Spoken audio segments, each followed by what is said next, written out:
Hello friends and student, H के classes में आपका स्वागत है। आज देखेंगे फिर से इंडियन ज्योग्राफी। अभी इंडियन ज्योग्राफी का क्लास चल रहा है ना, तो इससे पहले बता दें जो अभी एग्जाम चल रहा है ना आप लोग का एनटीपीसी इंटर लेवल का, तो उसमें कुछ करना है ना, जो जितना पढ़ चुके हैं उसका सिर्फ रिवीजन कीजिए और अपडेट रखिए जुलाई तक कम से कम। क्या करंट अफेयर का है ना, करंट अफेयर जुलाई तक अपडेट कीजिए और उसके बाद अपना जो जीके जीएस है पढ़ते रहिए, है ना, जीके जीएस। उसके बाद आपका मैथ रीजनिंग भी रिवाइज करते रहिए, है ना, इतना तो करना पड़ेगा, है ना, तब जाकर आपका रिजल्ट होगा। और सिर्फ रिवीजन कीजिए सभी का, कुछ आगे का ज़रूरत नहीं है ना, जब तक परीक्षा ना हो जाए, है ना। ठीक है, तो हम स्टार्ट करते हैं आज, क्योंकि मेरा भी पूरा अभी ज्योग्राफी चल रहा, पॉलिटिक खत्म किया, ज्योग्राफी चल रहा है ना, और भी आप लोग लुसेंट से कर सकते हैं, है ना। ठीक है, तो अभी देखते हैं हम लोग इंडियन ज्योग्राफी में अभी मिट्टी देखते हैं। आज हम लोग बहुत ही मिट्टी इसलिए देखेंगे, मिट्टी बहुत थोड़ा हार्ड टाइप का रहता है और थोड़ा उसको ज़्यादा प्रश्न पूछता है कभी कभी, है ना। तो हम लोग देखेंगे मिट्टी, है ना। देखिए मिट्टी, सॉइल जिसको बोलते हैं, मिट्टी मृदाएँ, है ना, सॉइल बोलते हैं, है ना। तो मिट्टी के अध्ययन को पेडोलॉजी कहते हैं। क्या कहते हैं? पेडोलॉजी। बोलेगा पेडोलॉजी किसका अध्ययन है? मिट्टी का अध्ययन को मृदा विज्ञान भी कहते हैं, है ना। अब देखिए मिट्टी जो है कई प्रकार के होते हैं। तो सबसे इंपॉर्टेंट मिट्टी देखते हैं, जलोढ़ मिट्टी, जलोढ़ मृदाएं, है ना। ये नदियों द्वारा लाई गई नदियों द्वारा लाई गई है ना। क्या है ये? नदियों द्वारा लाई गई मिट्टी है। क्या? नदियों द्वारा लाई गई मिट्टी, नदियों के बहाव के द्वारा लाया गया मिट्टी है ना। इस मिट्टी में पोटास की बहुलता होती है। क्या होती है? इस मिट्टी में पोटास की बहुलता होती है, लेकिन नाइट्रोजन, फास्फोरस एवं ह्यूमस की कमी होती है। इस मिट्टी में पोटास जो होता है ना, पोटास ऐसे सभी लोग डालते हैं, तो उसका बहुलता बहुत ज़्यादा होती है, लेकिन नाइट्रोजन, फास्फोरस, ह्यूमस की कमी होती है ना। किसका? नाइट्रोजन, फास्फोरस, ह्यूमस की कमी होती है। ये भारत की सबसे उपजाऊ मिट्टी है। बोलेगा सब, भारत की सबसे उपजाऊ मिट्टी कौन है? जलोढ़ मिट्टी, है ना। इसमें धान, गेहूं, मक्का, तिलहन, दलहन, आलू आदि फसलें होती है। इसमें धान, गेहूं, मक्का, तिलहन, दलहन, आलू आदि फसलें होती है। भारत के लगभग 40% क्षेत्रफल पर पाई जाती है। अगर 100 है तो लगभग 40% क्षेत्रफल पर क्या पाई जाती है? कौन सा मिट्टी? जलोढ़ मिट्टी, है ना। भारत के संपूर्ण उत्तरी मैदान, संपूर्ण उत्तरी मैदान, जैसे उत्तरी मैदान हो गया ना, ये उत्तरी मैदान, संपूर्ण उत्तरी मैदान। उसके बाद तटीय मैदान जैसे इसको तटीय मैदान बोलते हैं, तटीय मैदान। उसके बाद तटीय मैदान हो गया, संपूर्ण उत्तरी मैदान, तटीय मैदान जलोढ़ मिट्टी का बना है। सभी जलोढ़ मिट्टी का बना है। क्या बोलते हैं? उत्तरी मैदान हो गया, उसके बाद तटीय मैदान हो गया, ये सब क्या है? जलोढ़ मिट्टी का बना है ना। ये दो प्रकार की होती है, बांगर और खादर। बांगर और खादर। बांगर क्या होता है? पुराने जलोढ़ मिट्टी को बांगर कहते हैं। पुराने जो जलोढ़ मिट्टी हो गया उसको बांगर कहते हैं। नई जलोढ़ मिट्टी को क्या कहते हैं? खादर। नई जलोढ़ मिट्टी को खादर कहते हैं और पुरानी जलोढ़ मिट्टी को बांगर कहते हैं। यही आपका क्या हो गया? जलोढ़ मृदा सबसे इंपॉर्टेंट है, 40% क्षेत्रफल में पाई जाती है, सबसे उपजाऊ मिट्टी होती है ना। अब देखते हैं काली मृदा। इसका निर्माण बेसाल चट्टानों को टूटने फूटने के कारण होता है। इसका निर्माण कैसे होता है? बेसाल चट्टान होता है ना, उसका टूटने फूटने से कारण होता है क्या? काली मृदा, हाँ, काली मिट्टी, है ना। इसमें चूना, आयरन, एल्युमिनियम, मैग्नीशियम की बहुलता होती है। इसमें क्या क्या होता है? चूना होता है काली मिट्टी में, आयरन होता है, एल्युमिनियम होता है, मैग्नीशियम होता है ना। इसमें पोटास की मात्रा भी पाया जाता है, लेकिन इसकी तुलना में कम पाया जाता है। इस मिट्टी को रेगुर मिट्टी भी कहा जाता है। क्या कहा जाता है? रेगुर मिट्टी बोलेगा तो किसको बोलेंगे? काली मिट्टी को। अब बोल देगा रेगुर मिट्टी कौन है? काली मिट्टी, है ना।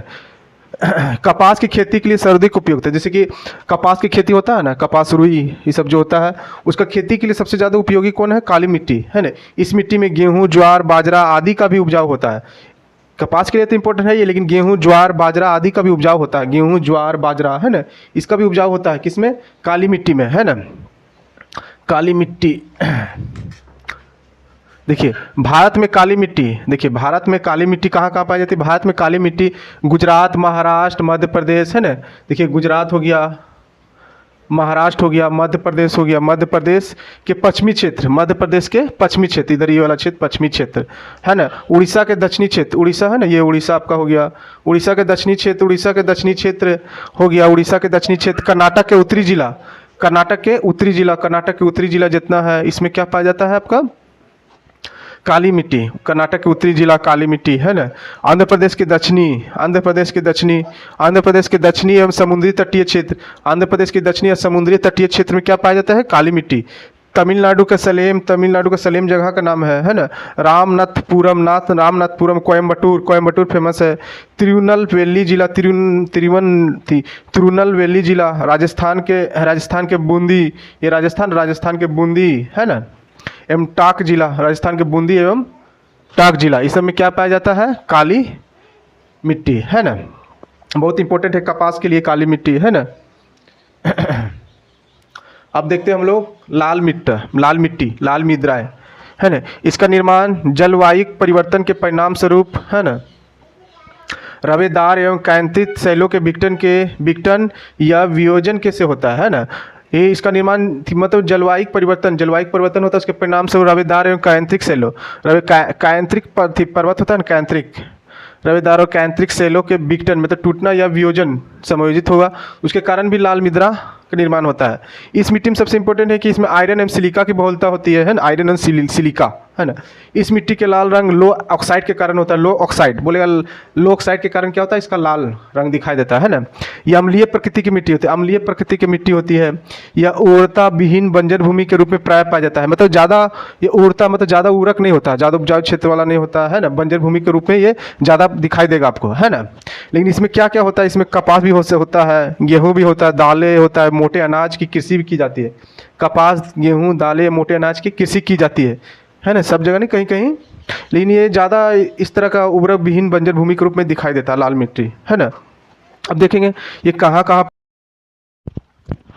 भारत में लाल मिट्टी। देखिए भारत में लाल मिट्टी आंध्र प्रदेश एवं मध्य प्रदेश के पूर्वी भाग, छोटनागपुर के पठारी क्षेत्र, पश्चिम बंगाल के उत्तरी पश्चिम जिले, मेघालय के गारो खासी जयंतिया के पहाड़ी क्षेत्रों, नागालैंड, राजस्थान के अरावली के पूर्वी क्षेत्र, महाराष्ट्र, तमिलनाडु तथा कर्नाटक के कुछ क्षेत्रों में पाई जाती है ना।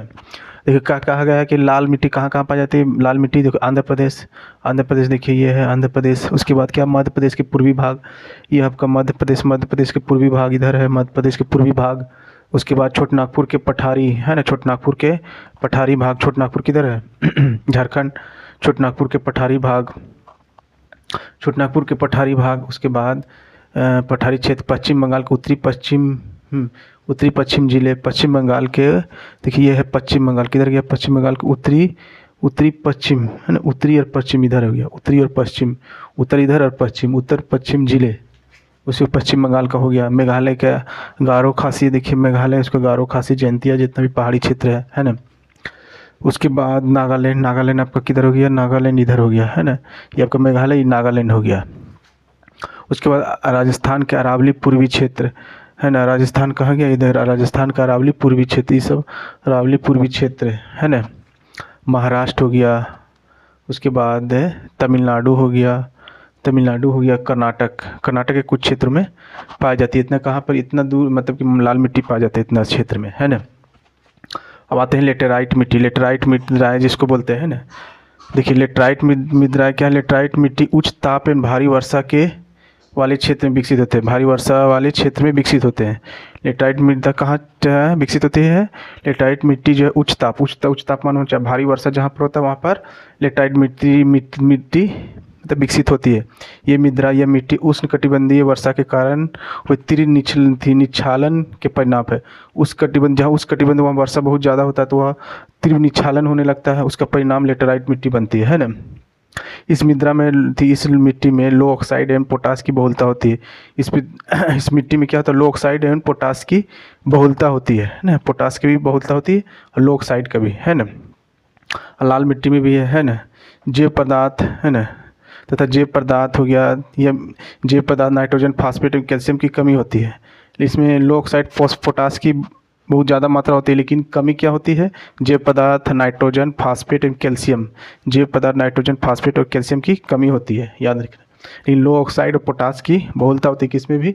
लेटेराइट में भी, है ना। यह मृदा कहाँ पाई जाती है? कर्नाटक में पाई जाती है, कर्नाटक हो गया, केरल हो गया, तमिलनाडु हो गया, मध्य प्रदेश हो गया, उड़ीसा हो गया, तथा असम के पहाड़ी क्षेत्रों में पाया जाता है। देखिए असम हो गया, असम के पहाड़ी क्षेत्रों में पाई जाती है क्या? लेटेराइट मिट्टी, है ना। इस मिट्टी में क्या क्या होता है? चाय भी हो जाता है, असम तरफ चाय होता है ना, इलायची, देखिए इलायची तमिलनाडु में होता है, तो इलायची हो गया, काजू हो गया, काजू की खेती भी होता है ना। काजू की खेती के लिए सर्वाधिक उपयुक्त है कौन सा? लेटेराइट मिट्टी, है ना। चाय, इलायची, काजू की खेती मरुस्थलीय मृदा या मृदा सामान्यतः संरचना से बलुई या प्रकृति से लवणीय होता है। इसका क्या है, ये सामान्यतः क्या है, संरचना से बलुई। मरुस्थलीय कहने से मतलब बलुई होता है, प्रकृति से लवणीय होता है, लवणीय है ना। यह मृदा शुष्क जलवायु तथा उच्च तापमान में पाया जाता है। शुष्क जलवायु, जहाँ जलवायु मतलब कि शुष्क हो, है ना, शुष्क मतलब सूखा, उच्च तापमान में पाया जाता है, उच्च तापमान हाई टेम्परेचर में पाया जाता है ये मरुस्थलीय मृदा। यह मृदा अनुवर्रक होता है, उर्वरक नहीं होता है ना, क्योंकि इसमें ह्यूमस एंड जैव पदार्थ तथा N2 की कमी होती है। ह्यूमस है ना तथा जैव पदार्थ N2 की कमी होती है, तो नाइट्रोजन, N2 में नाइट्रोजन। यह मृदा पश्चिमी राजस्थान, कहाँ कहाँ पाया जाता है, पश्चिमी राजस्थान, पश्चिमी गुजरात के सौराष्ट्र तथा कच्छ में, हरियाणा के दक्षिण भाग, पंजाब के दक्षिण पश्चिम भाग, है ना। देखिए ये मृदा पश्चिमी राजस्थान, देखिए पश्चिमी राजस्थान हो गया, है ना, पश्चिम गुजरात हो गया, है ना, सौराष्ट्र हो गया, कच्छ का भाग, इसको कच्छ का भाग बोलते हैं, है ना, कच्छ का भाग, ये कच्छ का भाग हो गया, कच्छ का भाग हो गया। हरियाणा के दक्षिण भाग, ये देखिए आपका हरियाणा भी आ गया इसमें, हरियाणा का दक्षिण भाग हो गया, है ना। पंजाब के दक्षिण पश्चिम भाग, पंजाब के हो गया दक्षिण और पश्चिम भाग, पंजाब के दक्षिण पश्चिम भाग, ये सब क्या कहा जाता है, मरुस्थलीय भाग, है ना, मरुस्थलीय भाग आ जाता है। पश्चिमी राजस्थान मतलब इधर हो गया ना, पश्चिमी राजस्थान, है ना। देखिए इसमें फसल कौन कौन सा होता है, फसल में देखिए इसमें फसल में ज्वार होता है, ज्वार तो फेमस होता है ना। उसके बाद बाजरा, मोटे अनाज आदि सब किस में होता है आपका, इसमें मरुस्थलीय मिट्टी में, है ना। अब आते हैं पर्वतीय मिट्टी। यह मृदा हिमालय की घाटियों, ढलानों पर पाया जाता है। यह पर्वतीय कहने से मतलब हिमालय की तरफ चला गया, हिमालय की घाटियों तथा ढलानों पर पाया जाता है। हिमालय की घाटियों तथा ढलानों पर पाई जाती है। इसमें प्रचुर मात्रा में ह्यूमस पाए जाते हैं, प्रचुर मात्रा में ह्यूमस पाए जाते हैं। इसमें पोटास, चूना एवं फास्फोरस की कमी होती है। इसमें क्या कमी होती है, पोटास, चूना एवं फास्फोरस की कमी होती है ना। यह मृदा कहाँ, असम, ये मृदा असम हो गया आपका, असम हो गया, दार्जिलिंग हो गया, उत्तराखंड हो गया, है ना, जम्मू एंड कश्मीर हो गया, आपका जम्मू कश्मीर में पाई जाती है सब। ये मृदा असम हो गया, है ना, असम, देखिए असम इसको बोलते हैं, दार्जिलिंग है यहाँ बंगाल में, उत्तराखंड यहीं पर आ गया, है ना, उत्तराखंड, उसके बाद जम्मू एंड कश्मीर आ गया, है ना, ये सब यहाँ पाए जाते हैं। तो जब इस तरह का क्षेत्र, तो यहाँ क्या क्या हो सकता है, चाय कॉफ़ी होबे करेगा, फिर सेब संतरा ये सब होगा उधर ही, है ना। तो ये सब पर्वतीय मिट्टी में होता है ना, ये सब क्या होता है, पर्वतीय मिट्टी में होता है। लवणीय मृदा, है ना, आप देखते हैं क्या है, लवणीय मृदा, है ना, लवणीय मिट्टी। ऐसी मृदा जो ऊसर मृदा, ऐसी मृदा को क्या कहते हैं, ऊसर मृदा, ऊसर मिट्टी भी कहते हैं, ऊसर मिट्टी, लवणीय मृदा को ऊसर मिट्टी भी कहते हैं, है ना। इसमें सोडियम, पोटासियम तथा मैग्नीशियम का अनुपात अधिक होता है। इसमें क्या क्या रहता है, सोडियम रहता है, पोटासियम तथा मैग्नीशियम। सोडियम, पोटासियम, मैग्नीशियम का भाग किसमें ज़्यादा अधिक रहता है, लवणीय मृदा में। इसको ऊसर मृदा भी कहता है ना। सोडियम, पोटासियम और क्या रहता है, मैग्नीशियम, है ना। यह अनुवर्रक होता है, मतलब इसमें उर्वरक की मात्रा नहीं होती है ना, इसमें किसी प्रकार की वनस्पति नहीं उगती, मतलब उपजाऊ नहीं होती है ना। इसमें अनुवर्रक माने उपजाऊ नहीं होती है। इसमें नाइट्रोजन एवं चूना की कमी होती है, किसमें, लवणीय में, है ना। इसका अधिकतर कहाँ कहाँ पाया जाता है, पश्चिमी गुजरात, है ना, पश्चिमी गुजरात, देखिए गुजरात हो गया, ये पश्चिमी गुजरात हो गया, पूर्वी तट के डेल्टाओं, है ना, पूर्वी तट के डेल्टा, है ना, सुंदरबन डेल्टा भी आ जाता है उसमें, पूर्वी तट के डेल्टा, और पश्चिम बंगाल के सुंदरबन डेल्टा, है ना, क्षेत्र पाई जाती है इसमें, है ना। बताइए कहाँ, पश्चिमी गुजरात में पाए जाते हैं, पश्चिमी गुजरात हो गया। उसके बाद क्या हो गया, पूर्वी तट के डेल्टा, पूर्वी तट इधर होता है, इसका जितना डेल्टा है, पूर्वी तट के डेल्टा हो गया, सुंदरबन के डेल्टा हो गया, है ना, पे पाया जाता है कौन सा, लवणीय मृदा, है ना, लवणीय मृदा। इस मृदा को देखो कहीं कहीं क्या कहा गया, इस मृदा को उपजाऊ बनाने के लिए जिप्सम डालने की सलाह देते हैं। जिप्सम जानते हैं, जिप्सम डालने की सलाह दी जाती है किस मृदा को उपजाऊ बनाने के लिए, लवणीय मृदा को, है ना, लवणीय मृदा को उपजाऊ बनाने के जिप्सम की सलाह दी जाती है ना। अब आते हैं पिटमय मिट्टी। देखिए पिटमय मृदा होता है, कहाँ मृदा होता है कि यह मृदा भारी वर्षा, जहाँ भारी वर्षा होता है, उच्च आर्द्रता युक्त क्षेत्रों में पाया जाता है। उच्च आर्द्रता होता है ना, उच्च आर्द्रता भारी वर्षा वाले क्षेत्र में क्या पाया जाता है, पिटमय मृदा, मतलब पिटमय मिट्टी, है ना। यह मृदा में जैव पदार्थों की मात्रा 40 से 50% होती है। जैव पदार्थ की मात्रा कितना रहता है, 40 से 50% जैव मात्रा रहता है, जैव पदार्थ की मात्रा रहती है ना। यह मृदा गाढ़े एवं काले रंग की होती है। मृदा कैसा होता है, गाढ़े और काले रंग की, कौन सा होता है, पिटमय मृदा, है ना। यह मृदा बिहार, देखो कहाँ कहाँ मिलता है, ये मृदा बिहार के उत्तरी भाग, बिहार देखिए कहाँ गया, बिहार के उत्तरी भाग, उत्तर के भाग। उसके बाद उत्तराखंड के दक्षिण भाग, उत्तराखंड देखिए उत्तराखंड के दक्षिण भाग, है ना। उसके बाद क्या कहा गया है, उत्तरांचल भी बोलते हैं उसको, है ना। पश्चिम बंगाल के तटीय क्षेत्र, पश्चिम बंगाल है ये, पश्चिम बंगाल के तटीय क्षेत्र है, तटीय क्षेत्र पश्चिम बंगाल के तटीय क्षेत्र है ना। उड़ीसा तमिलनाडु में पाया जाता है। देखिए ये उड़ीसा हो गया, ये तमिलनाडु, उड़ीसा तमिलनाडु में क्या पाया जाता है, पिटमय, पिटमय मृदा, है ना। ये भारी वर्षा वाला जगह में पाया जाता है, उच्च आर्द्रता वाला जगह में पाया जाता है। जैव पदार्थ की मात्रा 40 से 50% तक होती है ना। तो आपने देखा मृदा, और सबसे ज़्यादा मृदा कौन सा पाई जाती है भारत में, है जलोढ़ मृदा, है ना। जलोढ़ क्या पाई जाती है, जलोढ़ मृदा, है ना। उसके बाद क्या पाई जाती है, लाल मिट्टी, है ना। उसके बाद काली मिट्टी, है ना। सबसे ज़्यादा जलोढ़ मिट्टी, उसके बाद लाल मिट्टी, उसके बाद काली मिट्टी, है ना। तो ये आपने देखा, हम लोग क्या देखें, ठीक क्या होता है, सॉइल, मृदा, मिट्टी, है ना।